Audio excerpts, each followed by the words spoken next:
Hello everyone. आज की class में हम जो टॉपिक पढ़ने जा रहे हैं that is what fast track issue. Fast track that means जल्दी सारे काम कंप्लीट कर लो। दैट मींस सारी entire formalities as it is fulfil करने की जरूरत नहीं है। ऐसा इशू जिसमें आपको देखो सबसे इंपॉर्टेंटली ना, जब भी हम आईपीओ एफपीओ लेके आते हैं तो उस एंटायर प्रोसेस में एक ही स्टेप है जो बहुत खतरनाक स्टेप है, and that is what SEBI से अप्रूवल लेना। हम सारे फॉर्मेलिटीज खुद कर लें, सब कुछ काम कर लें, मर्चेंट बैंकर अपॉइंट कर लें, ऑफर डॉक्यूमेंट रेडी कर लें, लेकिन जब सेबी के पास जाते हैं ना तो सेबी पता नहीं क्या से क्या कर डालता है और फिर हमारा इशू वो लटका देता है, ये गलत वो गलत, ये ऑब्जर्वेशन वो ऑब्जर्वेशन, ये करेक्शन, ये फलाना ढिमकाना, पता नहीं क्या क्या।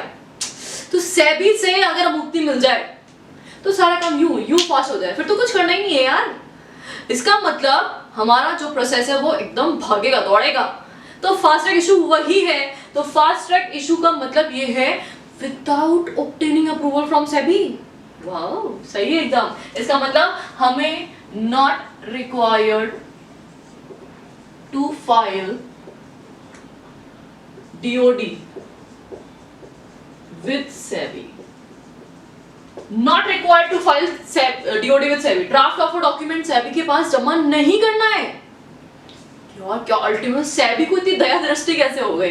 मतलब सेबी बोल रहे ठीक है यार, तुम हमें कोई बात नहीं, कोई डीओडी फाइल मत करो, तुम ठीक है यार जाओ यार, कोई नहीं, तुम भी मजे करो, तुम अपना इशू ला सकते हो।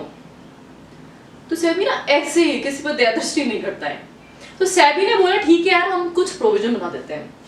पहली बात, ये फास्ट ट्रैक इशू एफपीओ पे एप्लीकेबल होता है। That means this is not going to be applicable on IPO। IPO का तो लेना देना ही नहीं है भाई, FPO का लेना देना है। क्यों? आप IPO लाए थे, पहले सेबी के ऑब्जर्वेशन के चंगुल में फंस चुके ऑलरेडी। सेबी तुम्हें अच्छी खासी बैंड बजाई थी और तुम्हें सारा फॉर्मेलिटीज कंप्लाइंस करने के बाद IPO परमिशन ग्रांट हुआ था, स्टॉक एक्सचेंज लिस्टिंग सब करा दी थी। दैट मींस अभी तुम पे शक करने के चांसेस बहुत कम है। तुम अपनी ऑनेस्टी पहले प्रूफ कर चुके हो, तुम ईमानदार हो, एलिजिबल हो, ये पहले से प्रूफ कर चुके हो।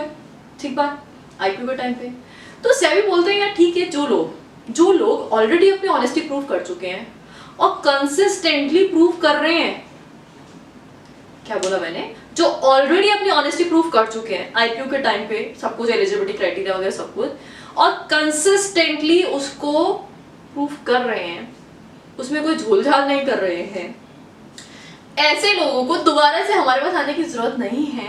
वो खुद से इस काम को कर सकते हैं। से एक एग्जांपल देते हैं।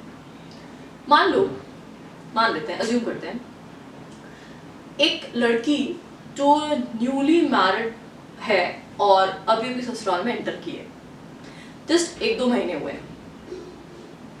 आपने देखा हो घर में कोई भाभी वगैरह या कोई, स्टार्टिंग के कुछ सालों तक थोड़ा सा डाउट रहता है, पता नहीं लड़की कैसी होगी क्या होगी।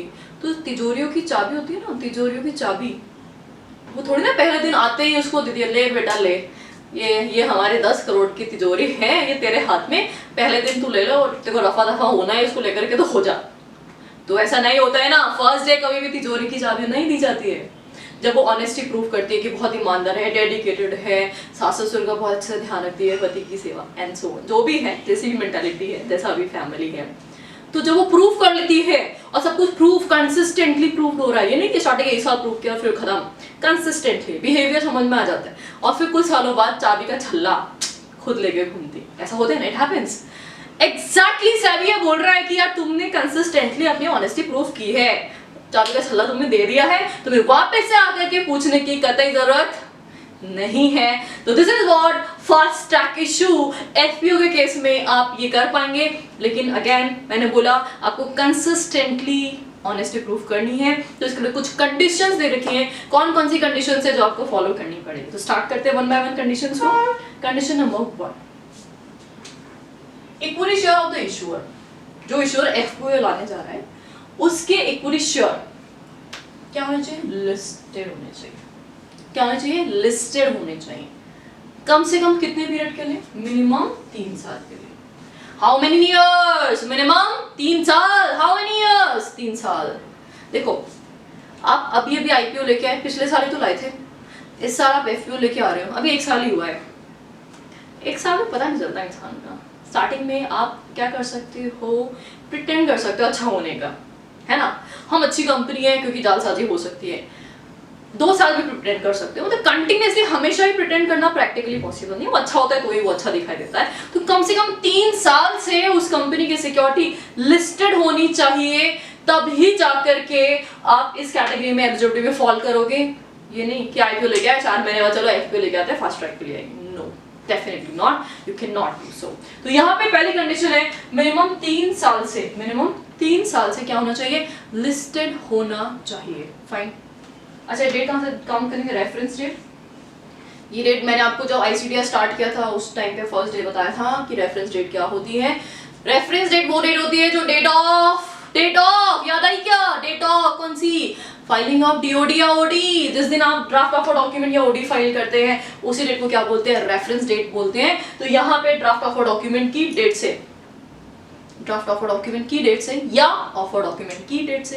अब जैसे फास्ट ट्रैक है तो फास्ट ट्रैक में डीओडी तो नहीं होगा, तो क्या होगा, ओडी होगा। तो ऑफर डॉक्यूमेंट की डेट से, ऑफर डॉक्यूमेंट की डेट से कितने साल पहले, 3 साल, मिनिमम 3 साल पहले, मिनिमम 3 साल पहले तक कंपनी क्या होनी चाहिए, लिस्टेड होनी चाहिए। बात क्लियर, सिंपल सी कंडीशन है। क्या बोला मैंने, कंपनी क्या होनी चाहिए, listed on any stock exchange. क्या लिस्टेड होने चाहिए, इक्विटी शेयर लिस्टेड होनी चाहिए। कितने साल के लिए होना चाहिए, 3 साल। 3 साल कहाँ से काउंट करेंगे, रेफरेंस डेट से। रेफरेंस डेट में वैसे तो हम ड्राफ्ट ऑफर डॉक्यूमेंट या ऑफर डॉक्यूमेंट दोनों ही लेते हैं, तो वो डिपेंड करता है, जहाँ पे डीओडी जाता है तो वहाँ डीओडी की डेट देखी जाती है, जहाँ ओडी जाता है वहाँ पे ओडी की डेट देखी जाती है। तो यहाँ पे कौन सी है, ऑफर डॉक्यूमेंट, क्योंकि यहाँ पे डीओडी जाता ही नहीं है, सेबी से ऑब्जर्वेशन लेते ही नहीं है। फाइन। दूसरी condition, entire share holding of promoter group कौन से फॉर्मेट में होनी चाहिए, डीमैट। अब आपके ये सुनते दिमाग में क्वेश्चन आ गया होगा, मैम आपने ऐसी कंडीशन आईपीओ के टाइम में बताई थी, एलिजिबिलिटी में पढ़ा था ना हमने जनरल कंडीशंस में कि entire share holding of promoter क्या होनी चाहिए, क्या होनी चाहिए, डीमैट होनी चाहिए, डीमैटेरियलाइज फॉर्म में होनी चाहिए। जब वहां पे ऑलरेडी डीमैट में थे तो दोबारा से आप तो एफपीओ लेके आ रहे तो डीमैट में तो होगी। अरे ऐसा जरूर थोड़ी ना है, हो सकता है ना उसने रीमैट करवा लिया, उसको फिजिकल कन्वर्ट करा लिया हो, तो इसलिए हर बार ये कंडीशन चेक की जाती है। तो वही रेफरेंस डेट पे हम वापस से चेक करेंगे कि रेफरेंस डेट है जो हमारी ऑफर डॉक्यूमेंट की डेट है, उस दिन एंटायर शेयर होल्डिंग जो भी हमारा प्रमोटर ग्रुप है उसकी सिक्योरिटीज क्या होनी चाहिए, डीमैट फॉर्मेट में होनी चाहिए। ठीक है, दो कंडीशंस क्लियर। पहली कंडीशन मिनिमम लिस्टिंग पीरियड, दूसरा डीमैट फॉर्मेट में सिक्योरिटीज, दोनों ही कहां से चेक करें, रेफरेंस डेट से। ठीक है, अब थर्ड कंडीशन जो है उसको ध्यान से समझना, this is what, average market capitalisation. Market capitalisation, आपको पता है किसी भी कंपनी की औकात इसी से पता चलती है। मुझे नंबर 1 कंपनी, इंडिया की नंबर 1, वर्ल्ड की नंबर 1 कंपनी, ये इससे पता चलता है। मार्केट कैपिटलाइजेशन क्या होता है, कंपनी के नंबर ऑफ शेयर्स को, कंपनी के नंबर ऑफ शेयर्स को मल्टीप्लाई कर दो उसकी मार्केट प्राइस से। व्हाट आई सेड, कंपनी के नंबर ऑफ शेयर्स को मल्टीप्लाई कर दो मार्केट प्राइस से, तो ये निकल जाएगा क्या, मार्केट कैपिटलाइजेशन। लेकिन मार्केट प्राइस तो रोज चेंज होती है, डेली। आज हो सकता है शेयर का प्राइस 100 हो सकता है कल 101 हो जाए, हो सकता है अगले दिन 120 हो जाए, हो सकता है 95 रह जाए, होता है ना। तो कौन सा मार्केट कैपिटलाइजेशन लिया जाएगा उसके लिए भी यहाँ पे एक्सप्लेनेशन दे रखा है। क्या दे रखा है, सुनना, सम लेंगे, सम, टोटल, समेशन, किसका, डेली, किसका, डेली, क्योंकि मैंने आपको बोला हर रोज प्राइस चेंज होती है और नंबर ऑफ सिक्योरिटीज भी चेंज हो सकती है, कंपनी बीच में कभी राइट इशू लाई हो, बोनस लाई हो, नंबर ऑफ शेयर्स चेंज हो जाएंगे आपके। तो daily market capitalisation of public shareholding निकालो। अब कितने पीरियड का निकाले, डेली का मतलब समझ में आ गया आपको, daily, per day number of shares multiply by market price, number of share multiply by market price. ठीक है, ये फॉर्मूला हर रोज पुट करना है, डेली। कब तक, कितने पीरियड का, 1 साल का, 1 ईयर, सॉरी, कितने पीरियड का? 1 ईयर का। अब ये 1 ईयर कहां से कहां तक है वो समझ लो। देखना यहाँ पे एक अप्रूवल नहीं होती है, अप्रूवल। देखो अगर आप ला रहे हो राइट इशू ला रहे हो तो किससे कंसेंट लेनी है? बोर्ड से, बीआर पास किया जाएगा। या फिर आप एफपीओ पब्लिक इशू का ले रहे हो तो मेंबर से कंसेंट लेनी है तो मेंबर से कंसेंट होगी। तो बोर्ड मीटिंग है या general meeting, what ever the cases थे, वट एवर, जिस भी महीने में हुई थी, what ever the month is, the month in which propose issue was approved, the month in which propose issue was approved. तो जिस महीने में आपका बीआर बोर्ड मीटिंग हुई थी या जनरल मीटिंग हुई थी मेंबर्स की कंसेंट के लिए, उस मंथ से क्या, एंड ऑफ द क्वार्टर, उस मंथ से जस्ट पहले वाला क्वार्टर, उस मंथ से जस्ट पहले वाले क्वार्टर से लेकर के 1 साल पहले तक। वापस सुनो व्हाट आई एम सेइंग। से क्या बोला? 1 year up to end of the quarter preceding the month in which proposed issue was approved। ठीक है, इसको एग्जांपल समझ लेते हैं कि क्या बोल दिया मैंने, मैम क्या बोल रही हूँ पता नहीं, क्या समझ ही नहीं आ रहा। चलो एक एग्जांपल समझ लेते हैं। चलो जुलाई 2019 में कंपनी ने बोर्ड मीटिंग कॉल करके बीआर पास किया। एग्जाम्पल समझ लेना, जुलाई 2019 में बोर्ड मीटिंग कॉल करके कंपनी ने बीआर पास कर लिया। ओके, ये जो बीआर पास किया, डेट भी डाल देती हूँ मैं, डेट है हमारी 16 जुलाई, तो हमने यहाँ पे डेट ले ली है 16 जुलाई 2019। ठीक है, अब ये 16 जुलाई जो था वो हमारी कौन सी डेट हो गई, जिस पे हमने बोर्ड मीटिंग कॉल करके बीआर पास किया था फॉर इशूइंग राइट इशू। ठीक बात। अब ये जो मंथ है, अब यहाँ पे देखो लैंग्वेज पढ़ लेते हैं हम, क्या बोला इसने, 1 ईयर कहां से कहां तक, up to end of quarter preceding the month in which propose issue was approved. तो प्रिसीडिंग द मंथ, देखो जुलाई है ना, जुलाई, इसे जस्ट प्रिसीडिंग मंथ कौन सा हुआ, जून हुआ हमारा। तो जून जो है हमारा 30 जून 2019, ये कौन सी डेट आ गई हमारी, ये जो मंथ है अप्रूवल मंथ, उससे जस्ट प्रीसीडिंग मंथ जो है उसका क्वार्टर आ गया। अप्रैल मई जून हमारा क्वार्टर है, क्योंकि हर क्वार्टर में फाइनेंशियल स्टेटमेंट जाते हैं, इसलिए क्वार्टर की बात कर रही है। तो 30 जून 2019 जो है वहां से लेकर के 1 साल पहले, तो 1 साल पहले क्या हुआ, 1 जुलाई 2018। तो 1 जुलाई 2018 से लेकर के 30 जून 2019, ये हमारा क्या हो गया, 1 ईयर। बात क्लियर? इस रेस्पेक्टिव ईयर में जितने भी ट्रेडिंग डेज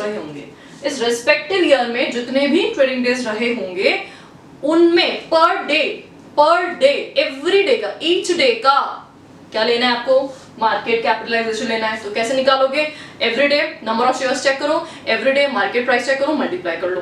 ठीक, ऐसे पूरे साल भर का ले लोगे।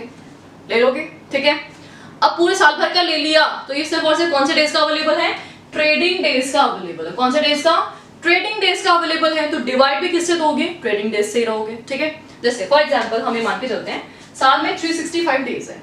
ओके, अब 365 डेज में हम 52 weeks in a year, let's assume हम मान के चलते हैं, हम ये मान के चलते हैं कि 52 डेज तो थे वो संडे थे और 52 ही आपके सैटरडेज थे। तो ये हमारे जो थे ये तो ऑफ वाले डेज हो गए, बाकी rest of the day trading days हमारे थे। तो 52 एंड 52,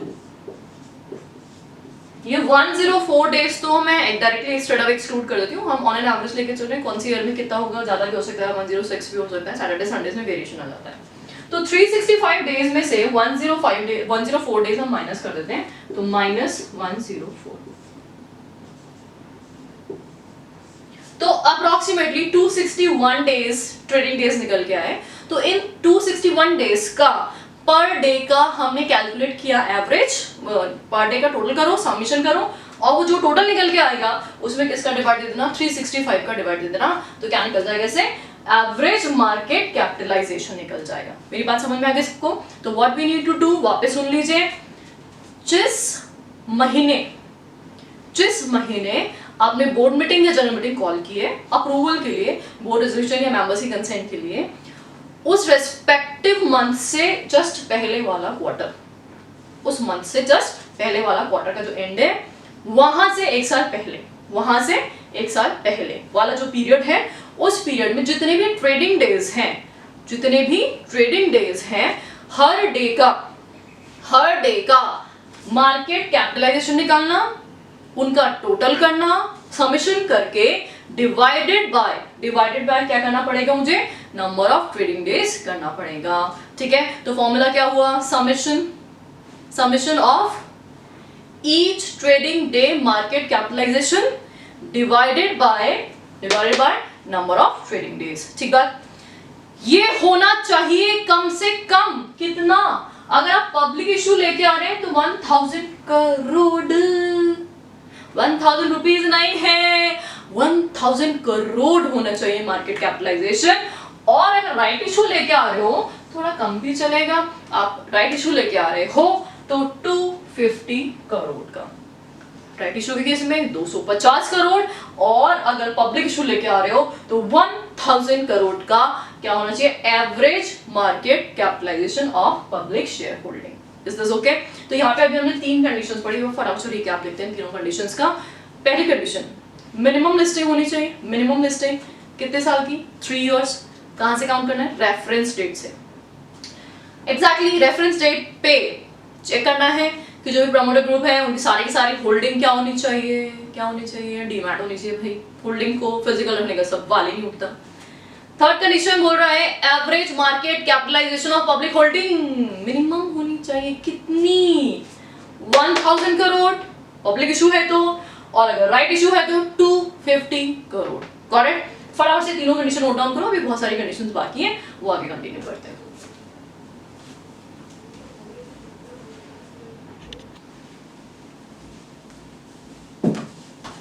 चलिए, अभी हम लोगों ने 3 कंडीशंस कंप्लीट कर लिए हैं, अभी हम 4th कंडीशन जो देखने जा रहे हैं, that is what about annualised trading turnover. Annualised trading turnover, trading turnover का मतलब होता है, मींस उस रेस्पेक्टिव सिक्योरिटी में कितना इंटरेस्ट है लोगों का, एक रेस्पेक्टिव पीरियड में कितने ट्रेडिंग हुई, इतने नंबर ऑफ शेयर्स मल्टीप्लाई पे कितनी बार उसमें ट्रेडिंग हुई, जैसे अपन समेशन निकालें, इतने नंबर शेयर इस प्राइस पे हमने ट्रेडिंग किया, बाइंग सेलिंग हुई, तो ट्रेडिंग से मतलब क्या है, उस रेस्पेक्टिव पीरियड में कितना सिक्योरिटी में बाइंग सेलिंग हुआ। ठीक है, ये बेसिकली शो करता है कि उस कंपनी के शेयर्स में लोगों का कितना इंटरेस्ट है। मान लीजिए एक भी शेयर किसी ने ना खरीदा ना बेचा, तो एनुअलाइज्ड ट्रेडिंग टर्नओवर क्या होगा, 0। Whereas लोगों में बहुत ज्यादा इंटरेस्ट है, तो आज कभी कोई खरीद रहा है कोई बेच रहा है, आज मान लीजिए किसी कंपनी का शेयर, से मारुति का शेयर है, लोगों में बहुत ज्यादा इंटरेस्ट है उसका, या पीएनबी का शेयर है, बहुत ज्यादा इंटरेस्ट है, तो बहुत जल्दी लोग उसका प्राइस जैसे ही कम होएगा फटाक से खरीद लेंगे, और जैसे थोड़ा सा बढ़ेगा बेच देंगे, फिर वापस खरीद लेंगे, फिर बेच देंगे। इसका मतलब बाइंग सेलिंग रेशियो कितना है, लोगों को उस कंपनी के बारे में क्या लगता है, तो वो ट्रेडिंग टर्नओवर डिसाइड करता है।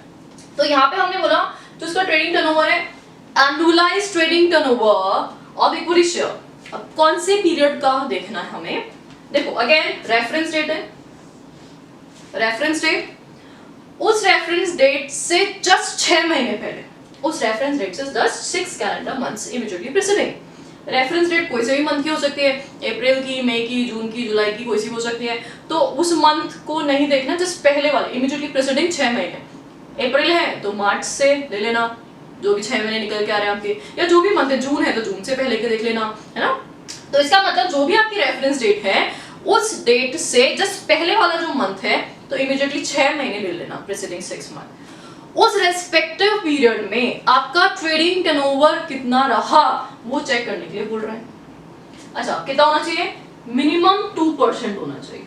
मिनिमम कितना परसेंट, 2%। किसका, weighted average number of equity shares listed during the period. कौन सा पीरियड, वही 6 महीने। वेटेड एवरेज किसका वेटेड एवरेज, जो उस रिस्पेक्टिव 6 महीने में जितनी भी यूनिट्स आपके लिस्टेड है। देखिए वेटेड एवरेज इसलिए बोल रहे हैं क्योंकि किसी दिन यूनिट ज्यादा भी लिस्टेड हो सकती है, किसी दिन यूनिट कम भी लिस्टेड हो सकती है। मान लीजिए ऐसा भी हो सकता है कि उस रिस्पेक्टिव 6 महीने में हम एक बार बोनस इशू लेके आए थे, उसका भी लिस्टिंग कराया था आपने, तो पहले जो था वो आपका नंबर ऑफ शेयर कम था, फिर बोनस के बाद बढ़ गया, तो इसलिए आप कॉमन तो ले नहीं सकते, तो इसलिए हमने वेटेड एवरेज कैलकुलेट किया। तो उस 6 महीने के पीरियड में, रेस्पेक्टिव 6 मंथ्स के पीरियड में जितनी यूनिट्स लिस्टेड है स्टॉक एक्सचेंज पे, जितनी यूनिट्स लिस्टेड है स्टॉक एक्सचेंज पे, उन लिस्टेड यूनिट्स का वेटेड एवरेज निकाल लो। उसका कम से कम 2%, उसका कम से कम 2%, एटलीस्ट 2% क्या होना चाहिए आपका, एनुअलाइज्ड ट्रेडिंग टर्नओवर होना चाहिए। 2% की बात कर रहे हैं हम कोई 10-20% तो बोल भी नहीं रहे, कोई 50% नहीं बोल रहे, कम से कम 2% तो होना चाहिए ना यार। अब आप चाह रहे हो कि सेबी से अप्रूवल नहीं लेना पड़े, ऑब्जर्वेशन रेज नहीं कराना पड़े, तो कम से कम रेफरेंस डेट से 6 महीने पहले वाला पीरियड देख लेना, या आपकी रेफरेंस डेट है इससे जस्ट 6 महीने वाला पीरियड देख लेना। इस रेस्पेक्टिव पीरियड में जो भी सिक्योरिटीज लिस्टेड है उनका सबसे पहले तो वेटेड एवरेज निकाल लेना। लिस्टेड सिक्योरिटीज का क्या निकाल लेना, वेटेड एवरेज। और इस वेटेड एवरेज जो भी यूनिट्स आ रही है उसका कम से कम 2% ट्रेडिंग टर्नओवर होना चाहिए। कम से कम 2% क्या होना चाहिए, ट्रेडिंग टर्नओवर होना चाहिए। लेकिन प्रोवाइडेड अगर बाय चांस पब्लिक होल्डिंग 15% से लेस है, अब आप लोगों के दिमाग में मैम पब्लिक होल्डिंग 15% से कम कैसे हो सकती है, हाउ इज इट पॉसिबल? देखिए हो सकती है, वैसे तो आपको पता होगा पब्लिक होल्डिंग मिनिमम 25% होनी चाहिए, लेकिन क्योंकि कभी कभी ट्रेडिंग में बाइंग सेलिंग होते होते यूनिट्स कम चली जाती हैं, तो कंपनी के पास 1 साल का पीरियड होता है उसको वापस से करेक्ट करने के लिए, तो कभी कभी ऐसा हो सकता है कि पब्लिक होल्डिंग कम हो।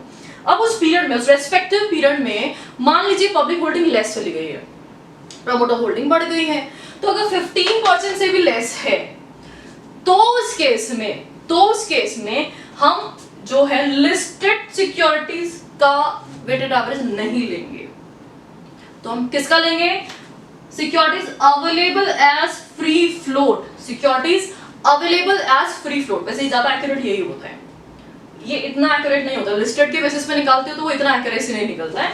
हम अवेलेबल एज फ्री फ्लोट की बात कर रहे हैं, दैट मींस हम उन सिक्योरिटीज की बात कर रहे हैं जो ट्रेडिंग के लिए अवेलेबल है। ये कौन सी सिक्योरिटीज है, अवेलेबल एज फ्री फ्लोट मतलब अवेलेबल फॉर ट्रेडिंग। इसका मतलब ऐसा इन शॉर्ट समझ लो, ऐसी यूनिट्स जो ट्रेडिंग के लिए अवेलेबल नहीं है, मींस जो लॉक्ड इन है, उनको हटा दो। इट मींस इट एक्सक्लूड्स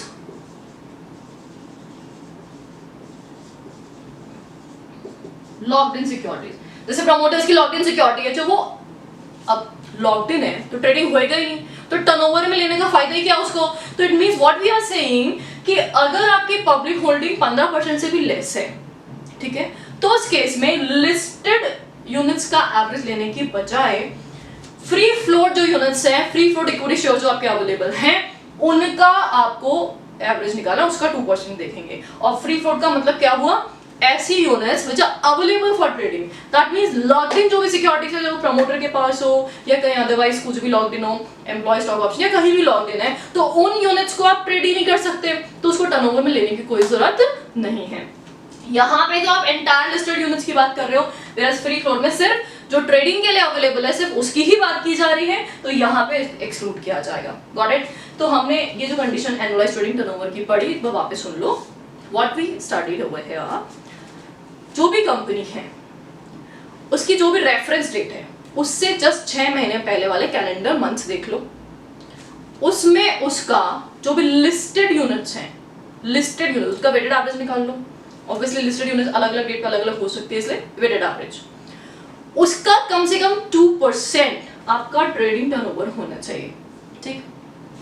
और अगर by chance public holding lesser है, 15% से भी लेस है, तो इन दैट केस आप क्या कर लेंगे, वहां पे लिस्टेड यूनिट्स की जगह पे सिर्फ एक वर्ड है, इसे मैंने इसको क्रॉस कर दिया, बाकी सारा टर्म एग्जैक्टली सेम है, at least 2% of weighted average number of equity shares available as free float basis. तो यहाँ पे सिर्फ लिस्टेड की जगह पे हमने अवेलेबल वर्ड यूज किया है, और बाकी ड्यूरिंग पीरियड सेम ही है, वो 6 महीने की बात हो रही है, तो वहां पे हम फ्री फ्लोट सिक्योरिटीज का वेटेड एवरेज निकाल के उसका 2% कैलकुलेट कर लेंगे। Got it?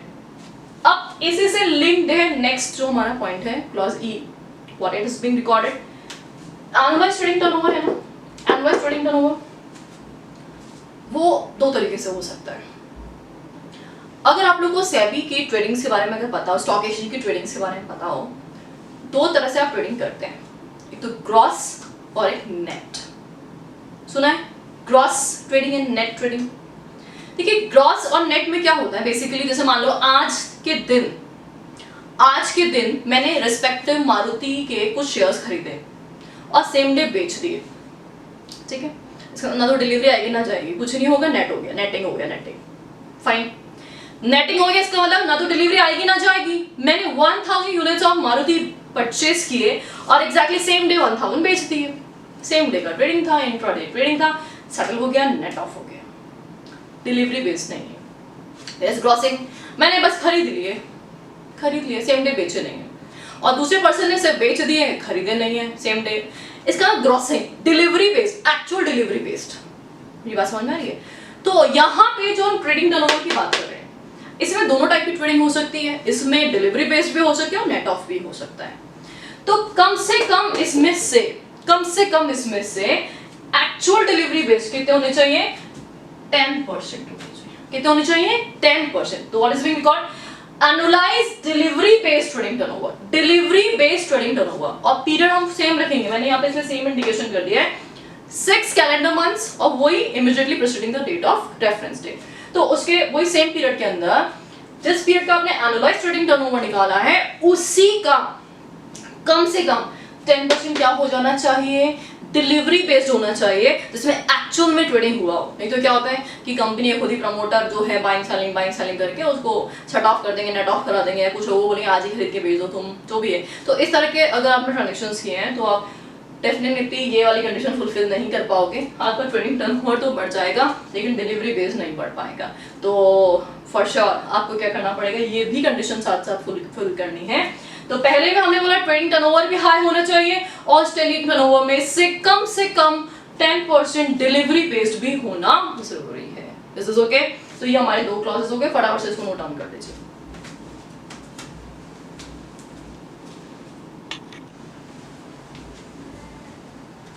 चलिए नेक्स्ट कंडीशन हम स्टार्ट करते हैं। जो हमारा क्लॉज एफ है वो अब फर्स्ट क्लॉज जो ए है उससे थोड़ा सा कनेक्ट कर सकते हैं इसको, कि कंप्लायंस विद लिस्टिंग एग्रीमेंट। देखिए हम लिस्टेड हैं पिछले 3 सालों से, तो 3 सालों से जो लिस्टेड है मिनिमम, उसमें नॉन कंप्लायंस भी नहीं होना चाहिए। आप लिस्टेड तो है लेकिन आप नॉन कंप्लायंस किए जा रहे हैं, कभी कुछ गलती कर रहे हैं, कभी कुछ गलती कर रहे हैं, तो डेफिनेटली फिर आप फास्ट ट्रैक के लिए एलिजिबल नहीं माने जाएंगे। तो what is being recorded? Compliance with listing agreement, और वही एटलीस्ट 3 इयर्स, सेम डेट या रेफरेंस डेट से 3 साल आपको चेक करने हैं। इसमें एक एक्सेप्शन दे रखा है, composition of board of director. LODR के अंदर आपको रेगुलेशन दे रखी है composition of board of director के कंसर्न में। अगर बाय चांस किसी क्वार्टर में नॉन कंप्लायंस हुआ है, अगर किसी क्वार्टर में वो लास्ट 3 प्रीसीडिंग ईयर जो हम देख रहे हैं उसमें रेस्पेक्टिव किसी क्वार्टर में बाय चांस कोई नॉन कंप्लायंस हो गया, तो ठीक है, इट्स ओके। ये बहुत बड़ा नॉन कंप्लायंस नहीं मानते हम, तो ठीक है, इट्स ओके। आप जो लेटर ऑफ ऑफर है ना, उससे पहले इसका जो भी नॉन कंप्लायंस है वो ठीक कर लेना। मतलब लेटर ऑफ ऑफर फाइल करते वक्त ये नॉन कंप्लायंस नहीं होना चाहिए। और जो पहले का भी हुआ था उसका डिस्क्लोजर दे देना कि इस रेस्पेक्टिव क्वार्टर के अंदर बोर्ड ऑफ डायरेक्टर के कॉम्पोजिशन में कुछ डिफॉल्ट हो गया था। बस इतनी सी बात है, बाकी और रेगुलेशंस में कोई एग्जम्पशन नहीं है। अगर नॉन कंप्लायंस हुआ पिछले 3 सालों में कोई भी रेफरेंस डेट से, तो आप इनएलिजिबल बन जाओगे। बस इतनी सी बात है। नेक्स्ट है रिड्रेसल ऑफ इन्वेस्टर्स कंप्लेंट्स। देखो कंप्लेंट्स आएंगी, ये तो आएंगी। ऐसा नहीं हो सकता कि आप बोले कंप्लेंट्स ही नहीं आए, कंप्लेंट्स तो डेफिनेटली आएगी। तो जो कंप्लेंट्स रिसीव हुई है उसमें से कितनी कंप्लेंट्स रिड्रेस हो गई हैं? एटलीस्ट 95%। कितनी? एटलीस्ट 95%। देखो सेबी भी कितना समझदार है ना, उसने 100% नहीं बोला। उसको पता है अच्छे से कि कुछ लोगों को कभी भी शांति नहीं मिलती है, कितना ही कर लो चाहे से, उनको हमेशा कुछ ना कुछ प्रॉब्लम रहती है। जैसे फॉर एग्जाम्पल आज एक शादी में जाके आया कोई पर्सन, शादी का बजट था 20 करोड़, ऑसम आउटस्टैंडिंग शादी थी। दुल्हन जो है हेलीकॉप्टर से उतर रही है, दूल्हा भी पता नहीं कहां से कैसे उतर रहा है, मतलब अलग ही टाइप की, अलग ही इवेंट था। उसमें बोला यार ये जो एंगल गलत था उतरने का, यार ऐसे क्यों किया, ऐसे नहीं होना चाहिए था। ऑर्किड्स की बारिश क्यों नहीं की, रोजेस की, मतलब जिसको कीड़ा करना है ना वो तो डेफिनेटली कहीं भी कर सकता है। एग्जैक्टली यहाँ पे 100% की बात नहीं की गई, यहाँ पे बोला सिर्फ 95% कि कम से कम 95% लोगों के, देखो मोस्टली तो जेन्युइन ही प्रॉब्लम्स होती हैं, कुछ कुछ इनजेन्युइन भी हो सकती है। तो कम से कम 95% जो लोगों की कंप्लेंट्स हैं उनको रिड्रेस हो चुका होना चाहिए। कब तक? वही रेफरेंस डेट जो है उससे जस्ट पहले वाला क्वार्टर है वहां तक जो भी कंप्लेंट्स रिसीव हुई हैं उन सब का आपने रिड्रेसल कर दिया हो। एंड नेक्स्ट है कंपनी के अगेंस्ट में कोई शो कॉज नोटिस पेंडिंग नहीं होना चाहिए, कोई प्रोसीडिंग्स जो है वो पेंडिंग नहीं होनी चाहिए। तो कोई शो कॉज नोटिस इशूड नहीं है, सेबी ने कुछ नहीं इशू किया, कोई प्रोसिक्यूशन स्टार्ट नहीं किया है इशूअर या प्रमोटर या होल टाइम डायरेक्टर्स के अगेंस्ट में, कौन सी डेट पे कोई रेफरेंस। तो everything we will examine on reference date, ठीक बात। तो तीन छोटे छोटे से ज्यादा अंडरस्टैंडिंग वाली बात नहीं है। कौन कौन से हुए? नंबर 1 इज व्हाट पिछले 3 सालों में कोई नॉन कंप्लायंस नहीं होना चाहिए लिस्टिंग एग्रीमेंट्स का। हाँ, बोर्ड कंपोजिशन में अलाउ कर दिया था इन्होंने, और उसमें बस ये कि डिस्क्लोजर दे देना। सेकेंडली, जो आपका रेफरेंस डेट है उसे जिस पहले वाले क्वार्टर तक कम से कम 95% जो कंप्लेंट्स है वो रिड्रेस हो चुकी होनी चाहिए। एंड यहाँ पे लास्टली क्या बोला इससे थर्ड पॉइंट में कि कोई प्रोसिक्यूशन, कोई केस, कोई शो कॉज सेबी ने इशू नहीं किया होना चाहिए इशूअर या उसके प्रमोटर, डायरेक्टर वगैरह जो भी है उनके अगेंस्ट में। कौन सी डेट पे? वही रेफरेंस डेट पे ऐसा कुछ भी पेंडिंग नहीं होना चाहिए, ठीक बात। तो ये तीनों पॉइंट फटाफट से नोट कर लीजिए।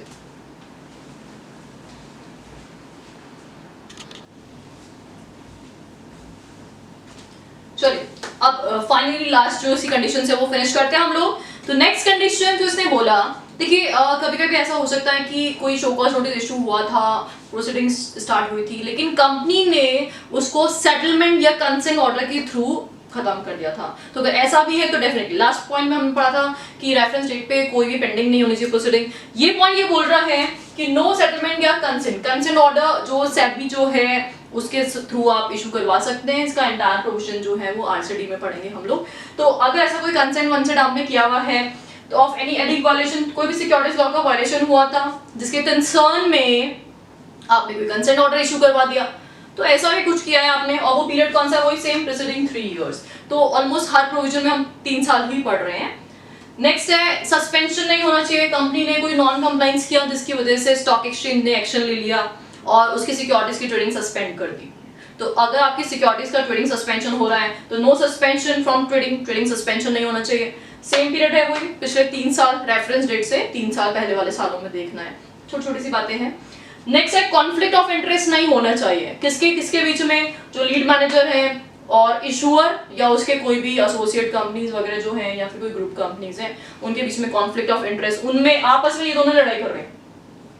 लीड मैनेजर और इशूअर में बीच में कुछ ना कुछ डिस्प्यूट अराइज हो गया है, तो अरे भाई आप ही आपस में लड़ रहे हो तो दूसरों दुनिया का क्या करोगे? फिर ग्रीवेंसेस सेटलमेंट कैसे होएगा?